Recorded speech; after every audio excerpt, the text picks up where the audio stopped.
माँ बाप के लिए लड़की बोझ नहीं होती। इस दुनिया में लड़की होना कोई आम बात नहीं है। आज भी लड़की पैदा होना बदनसीब माना जाता है। बहुत सारी ऐसी जगह है जहाँ समाज में जहाँ पर लड़कियों की पढ़ाई लिखाई न कराना तथा इसके अलावा अनेक प्रकार की कठिनाइयां उत्पन्न होती है। आरती बचपन से ही पढ़ने में बहुत कमजोर थी। उसका शरीर का रंग सांवला था, चेहरे का डिजाइन कुछ खास नहीं था। औरों की अपेक्षा भगवान उसके दांतों की भी बनावट अच्छी नहीं दिए थे। आरती का चेहरा अच्छा न होने के कारण स्कूल में बच्चा अक्सर उसे चिढ़ाते रहते और कोई आरती का फ्रेंड बनने के लिए तैयार नहीं था। जब आरती अपने गांव की गलियों से गुजरती थी, बगल में खड़े लोग भी अपना मुंह फेर कर लेते थे। आरती को इस बात से बहुत ज्यादा पीड़ा होती थी। वह यह नहीं समझ पा रही थी क्योंकि वह बहुत छोटी बच्ची थी। आखिर बात क्या है? हमारे चेहरे को देखकर लोग अपना मुंह क्यों छिपा लेते हैं? आरती जब स्कूल से घर वापस आती थी तब अपनी माँ से एक यही सवाल करती थी कि माँ, जब हम अपने स्कूल से घर आते हैं तो लोग हमें ऐसा क्यों देखते हैं? और स्कूल में भी हमसे कोई बात नहीं करता, कोई फ्रेंड भी नहीं बन पा रहा है, अतः हमसे कोई बातचीत भी नहीं करता। इतना बात सुनकर आरती की माँ आंखों में आंसू आ गए और वह फफक फफक कर रोने लगी। लेकिन अपनी बिटिया को यह नहीं समझा पा रही थी कि तुमसे लोग इतना घृणा क्यों करते हैं। माँ आरती से बहुत ज्यादा प्यार करती थी। गली मोहल्ले में आरती को मनुष्य जब लोग बोला करते थे तब आरती की माँ कड़ी शब्दों में जवाब देती थी और आरती के माँ अपने कलेजे के टुकड़े को हर वक्त अपने साथ में रखती थी और जो भी उससे बोलता था उसके बदले में जवाब देती थी।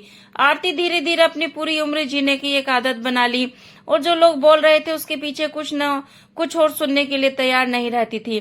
बस अपने काम से मतलब रखती थी, पढ़ाई करती थी और वापस घर लौट आती थी।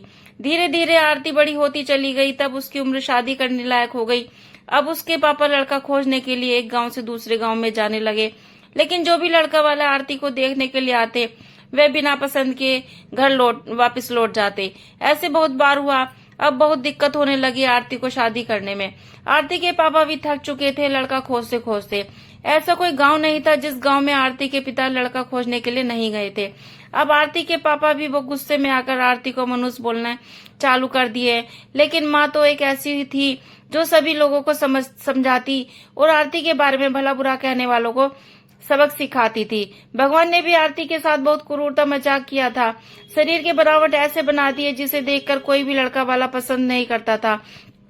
आरती भी इस बात को लेकर चिंता में रहती थी। पापा हमारे लिए इतना दूर दूर तक जाते हैं लड़का देखने के लिए, लेकिन हमें कोई भी लड़का पसंद नहीं करता। आरती अपने कामों में ज्यादा व्यस्त रहती थी। वह खाना बनाने में बहुत ज्यादा समय देती थी। आरती को खाना बनाने में बहुत ज्यादा मजा आता था। आरती ने बहुत सारे खाना बनाने की रेसिपी के बारे में जानकारी हासिल कर ली थी। इसके लिए उन्होंने किताबें, रेडियो, टीवी चैनल, वीडियो काफी देखी। आरती के द्वारा बनाया गया खाना बहुत स्वाद होता था और टेस्टी था।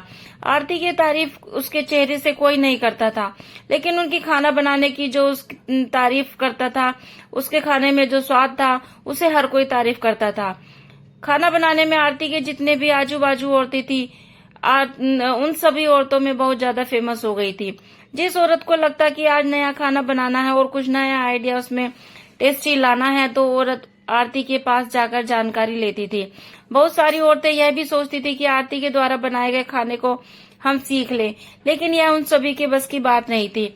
आरती के हाथ में एक ऐसा टाइमिंग जादू था जो आरती की इस कला को कोई सीख नहीं पाया। आरती का जीवन और उसका लाइफ चक्र उतार चढ़ाव में कटता रहता था। माता पिता और रिश्तेदार बहुत कोशिश कर रहे थे कि आरती की शादी कहीं हो जाए। बहुत कोशिश के बाद माँ पापा ने एक लड़के वाले को मना लिया। वे सब आरती को देखने के लिए घर पर आने वाले थे। आरती को इस बात की खबर लग जाती है कि हमारी शादी होने वाली है। आरती दुखी हो जाती है और गुस्सा करने लगती है और आरती रोती हुई कहने लगती है कि आप सब इतना सारे लड़के वालों को देखने के लिए बुलाते हो, लेकिन कोई हमें पसंद नहीं करता और जो भी आता है हमारी मजाक बनाकर चला जाता है।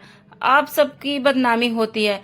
गांव समाज को बोलता है कि लड़का वाला देखने आए थे और आरती को पसंद नहीं किया। गांव वाले भी कहते हैं कि पता ना उसके मम्मी पापा कैसे उसको जन्म दिए हैं इस मनुष्य को कि कहीं शादी ठीक ही नहीं हो रही है।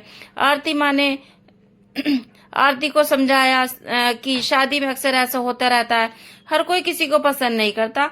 जिसे तुम पसंद आ जाओगी और जो तुमसे जरूर शादी कर लेगा। तुम अपना ख्याल रखो, तुम अपने आप पर ध्यान दो।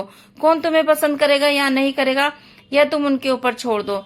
आरती की माँ ने जब देखी कि आरती अंदर से दरवाजा बंद कर लिया, आरती की माँ सोची कि यह कोई गलत कदम नहीं उठा ले, इसलिए आरती के मम्मी ने उसके पास के तुरंत कॉल किया और घर आने के लिए दोनों ने दरवाजा खोलने के लिए काफी कोशिश की, लेकिन आरती ने दरवाजा नहीं खोला। कुछ समय बीतने के बाद आरती के पापा को अब एहसास हो गया कि आरती कुछ गलत कर ली। आरती के पापा ने तुरंत दरवाजा को तोड़ दिया। आरती के मम्मी पापा ने अंदर का सीन देखा तो अवाक रह गए। आरती ने दुपट्टे का फंदा बनाकर पंखे से लटक रही थी। अभी ज्यादा वक्त नहीं हुआ था, वैसे बेहोशी हुई थी। माँ और पापा ने तुरंत उसे उठाकर पंखे से अलग किए, फिर गोले से दुपट्टा निकाला और बेड पर आरती को लिटा दिया। इस स्थिति को देखते उन्होंने तुरंत डॉक्टर को कॉल लगाई। माँ की नजर अपनी लाडली बेटी की मुट्ठी के बंधे हाथ में जाती है। हाथ में एक चिट्ठी रहती है और टेबल पर पड़ा 5 लाख का चेक मिलता है, जिसमें 5 स्टार होटल में शेफ की नौकरी करने के लिए कंफर्मेशन लेटर था। उसी कंफर्मेशन लेटर को और चिट्ठी को लेने के लिए आरती बाहर गई हुई थी। कुछ समय बाद डॉक्टर आते हैं और आरती का इलाज करते हैं। डॉक्टर आरती के चेकअप करने के बाद बोलते हैं कि शुक्र है लड़की बच गई। कुछ सेकंड और देर होती तो आज ये लड़की हम सभी के बीच नहीं रहती। आरती बेड पर बेहोश अवस्था में पड़ी थी। डॉक्टर ने बोला कि आरती धीरे धीरे कुछ घंटों में ठीक हो जाएगी। मैं दवा लिख रहा हूँ, जिसे आप मेडिकल स्टोर से मंगा लीजिए। माँ और पापा ने उस चिट्ठी को खोलकर पढ़ा, जिसमें कुछ इस प्रकार लिखा था। मम्मी और पापा, मैं जानती हूँ कि मैं जन्म से लेकर आज तक कोई ऐसा कार्य नहीं करी जिसे आप लोगों को गर्व महसूस हो, लेकिन मैं आपसे बताना चाहती हूँ कि मैं खाना पकाने में नेशनल लेवल कंपटीशन को जीत चुकी हूँ। इसमें मुझे 5 लाख का चेक और प्रथम स्थान मिला है।